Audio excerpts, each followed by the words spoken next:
அன்பின் உலகம் அன்பு நெஞ்சங்களுக்காக. அன்பின் உலகம் அன்பு நெஞ்சங்களுக்கு நான் உங்கள் அஞ்சலிராம். இன்னைக்கு நம்ம சேனல்ல ஒரு சூப்பரான ஸ்நாக்ஸ் ரெசிபி தான் பார்க்க போறோம். அது என்னன்னு பாக்குறீங்களா? கோபி 65, காலிஃபிளவர் 65 தான் பண்ண போறோம். இது எல்லாரோடையுமே ஃபேவரட் ரெசிபி தான். இதை எப்போதுமே ஸ்ட்ரீட்ல போகும்போது நம்ம சாப்பிடணும்னு தோணும். ஏன்னா அந்த ஃபிளேவரே நம்மளை இழுக்கும். அதை வீட்லயே எப்படி ஈஸியா கிறிஸ்பியா டேஸ்டியா செய்யலாம்னு பார்க்கலாம். வாங்க வீடியோக்குள்ள போகலாம்.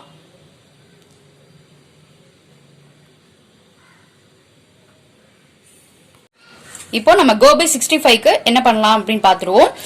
காலிஃபிளவர் நான் ஒரு பூ எடுத்திருக்கேன். இது 4 பேர் சாப்பிட்ற அளவுக்கு இருக்கும். ஒரு பெரிய பூ. இதை நான் சுடுதண்ணில உப்பு மஞ்சத்தூள் போட்டு வேக வச்சிருக்கேன். இந்த அளவுக்கு இப்படி பாருங்க, லைட்டா இது பண்ணும்போது இப்படி வரணும், அந்த அளவுக்கு வேகணும். வேக வச்சிருக்கேன். இதுல நம்ம இப்ப ஃபர்ஸ்ட் மைதா மாவு ஆட் பண்ணிக்கலாம்.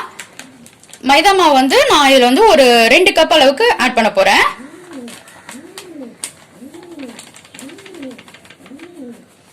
இப்போ 2 கப் மைதா மாவுனா அதுக்கு ஒரு 1/2 கப் கார்ன்ஃபிளவர் எடுத்துக்கோங்க. மைதா தான் நிறைய இருக்கணும், கார்ன்ஃபிளவர் கம்மியா இருக்கணும்.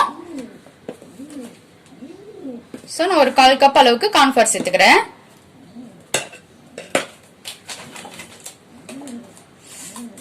அப்புறம் இதுக்கு தேவையான அளவு உப்பு. நம்ம காலிஃபிளவர்லயும் உப்பு போட்டிருப்போம், அதனால இப்ப கொஞ்சமா ஆட் பண்ணிக்கோங்க.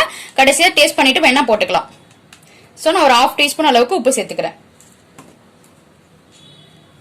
அப்புறம் ஒரு 1/2 டீஸ்பூன் அளவுக்கு மஞ்சத்தூள்,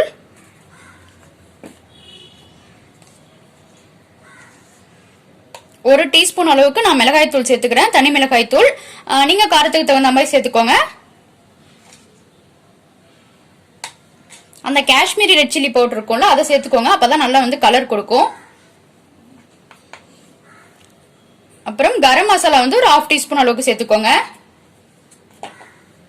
ஃபர்ஸ்ட் இது எல்லாத்தையும் நல்லா மிக்ஸ் பண்ணிக்கோங்க. அப்புறமா நம்ம தண்ணி தெளிச்சுக்கலாம். அப்பதான் எல்லா இடத்துலயுமே இந்த ஸ்பைசஸ்லாம் ஈவனா கோட் ஆகும். அதுக்காக தான் இப்படி லைட்டா அப்படி மிக்ஸ் பண்ணி விட்டுட்டு இப்ப நம்ம இதுல தண்ணி தெளிச்சுக்கலாம். அதுக்கு முன்னாடி இஞ்சி பூண்டு பேஸ்ட் இதுல சேர்த்துக்கோங்க. நான் ஒரு 2 டீஸ்பூன் அளவுக்கு இஞ்சி பூண்டு பேஸ்ட் ஆட் பண்ணிக்கிறேன். இப்போ இதை தண்ணி தெளிச்சு லைட்டா பிசைஞ்சுக்கோங்க. தண்ணி தெளிச்சு பிசைங்க. நிறைய இல்லைன்னா தண்ணி ஊத்திட்டீங்கன்னா அப்படியே தண்ணி ஆயிடும், அது அப்புறம் ஒட்டாது. அதனால இப்படி லைட்டா தண்ணி தெளிச்சு தெளிச்சு பிசைஞ்சுக்கலாம். நம்ம இப்ப பாத்தீங்களா, இந்த மாதிரி பிசைஞ்சு வச்சுக்கோங்க. பாருங்க, காலிஃபிளவரும் தெரியணும், அதே சமயத்துல மாவும் கோட்டா இருக்கணும். இந்த மாதிரி தான் இருக்கணும்.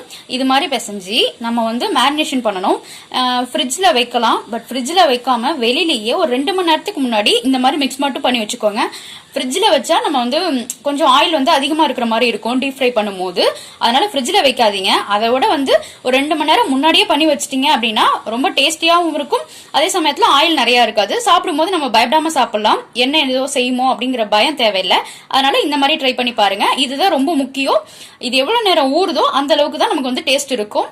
அதனால இப்ப நீங்க ஈவினிங் ஒரு 6 o'clock செய்ய போறீங்க அப்படின்னா நீங்க ஒரு 4 மணிக்கே இதை ரெடி பண்ணி வச்சுக்கோங்க. அப்பதான் நல்லா இருக்கும். இப்போ இது 2 மணி நேரம் ஊறட்டும். ஊறுனதும் நம்ம டீப் ஃப்ரை பண்ணிக்கலாம். இப்போ நம்ம பகோடா 65 பண்றதுக்காக நம்ம மாவை 2 மணி நேரம் பிசைஞ்சு ஊற வச்சிருந்தோம். இப்போ 2 மணி நேரம் ஆயிடுச்சு. இப்போ பாத்தீங்கன்னா தெரியும், நல்லா ஒட்டிட்டு இருக்கு பாருங்க, அப்படியே கெட்டி கெட்டியா. காலிஃபிளவரும் லைட்டா தெரியுது, அந்த மாவும் தெரியும். இந்த மாதிரி தான் இருக்கணும். இப்படி இருந்தாதான் நம்ம போடும்போது நல்லா கிறிஸ்பியாவும் இருக்கும், டேஸ்டாவும் இருக்கும். இப்போ இது நல்லா ஊறிடுச்சு. இப்போ நம்ம இந்த இஞ்சி பூண்டு ஃபிளேவரு, மிளகாய் தூள் எல்லாமே அதுக்குள்ள நல்லா போயிருக்கும். இப்போ நான் எண்ணெய் சட்டியை காய வச்சுட்டேன். இப்போ அதுல எண்ணெயும் ஊத்தியாச்சு. நம்ம இப்ப ஃப்ரை பண்ணிடலாம். எண்ணெய் காஞ்சிருச்சு, நல்லா காஞ்சிருச்சான்னு இப்படி செக் பண்ணி பாருங்க. செக் பண்ணி பார்த்துட்டு போடுங்க.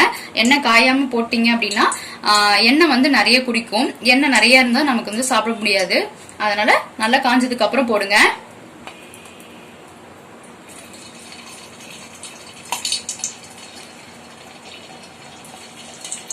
இப்படி நிறைய எடுத்துட்டு அப்படியே ஊத்து விட்டுக்கோங்க. ஒன்னு ஒன்னா போடணும்னு அவசியம் இல்லை, அது தானா பிரிஞ்சிடும்.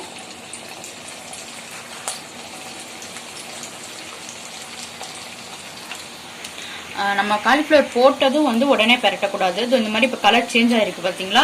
அந்த மாதிரி சேஞ்ச் ஆனதுக்கு அப்புறம் தான் நம்ம இப்படி பெரட்டி விடணும். பெரட்டி விட்டீங்கன்னா போதும். இந்த மாதிரி பெரட்டி விட்டு ஒரு நிமிஷம் இருந்தா போதும். மீடியம் ஃப்ளேம்லயே வச்சுக்கோங்க. ரெண்டு பக்கமும் பாத்தீங்கன்னா ஒரு மொத்தமாவே ஒரு 3 நிமிஷம் போதும். இந்த பக்கம் 1.5 நிமிஷம், இந்த பக்கம் 1.5 நிமிஷம் போட்டீங்கன்னா கிறிஸ்பியா நல்ல சூப்பரா வந்து நம்ம காலிஃபிளவர் வந்து ரெடி ஆயிடும். பாத்தீங்களா, இந்த மாதிரி நல்லா வந்து பெரட்டி விடுங்க. ஒரு 3 நிமிஷத்துல நம்ம காலிஃபிளவர் வந்து ரெடி ஆயிடும்.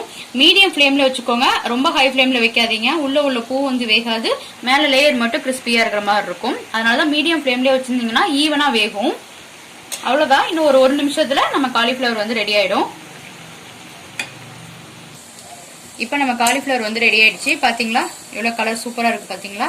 இப்ப நம்ம அதை எடுத்து பிளேட் பண்ணிக்கலாம். அவ்வளவுதான், நம்மளோட கோபி 65 ரெடி ஆயிடுச்சு. காலிஃபிளவர் 65 எவ்வளவு கிறிஸ்பியா இருக்கு பாருங்க, பார்த்தாலே தெரியும் உங்களுக்கு. பார்க்கவே அந்த ஹோட்டல்ல கொடுக்குற மாதிரியே இருக்குல்ல. அவ்வளவுதான், இதே மாதிரி ஸ்டெப்பை நீங்களும் ஃபாலோ பண்ணி ட்ரை பண்ணி பாருங்க. உங்களுக்கு பிடிச்சிருந்தா எங்க சேனலை மறக்காம சப்ஸ்கிரைப் பண்ணுங்க, லைக் பண்ணுங்க, உங்க கமெண்ட்ஸ் எங்க கூட ஷேர் பண்ணுங்க, எங்க வீடியோஸை உங்க ஃப்ரெண்ட்ஸ் கூட ஷேர் பண்ணுங்க. இதே மாதிரியான டேஸ்டியான ரெசிபியில் மீண்டும் சந்திப்போம். நன்றி.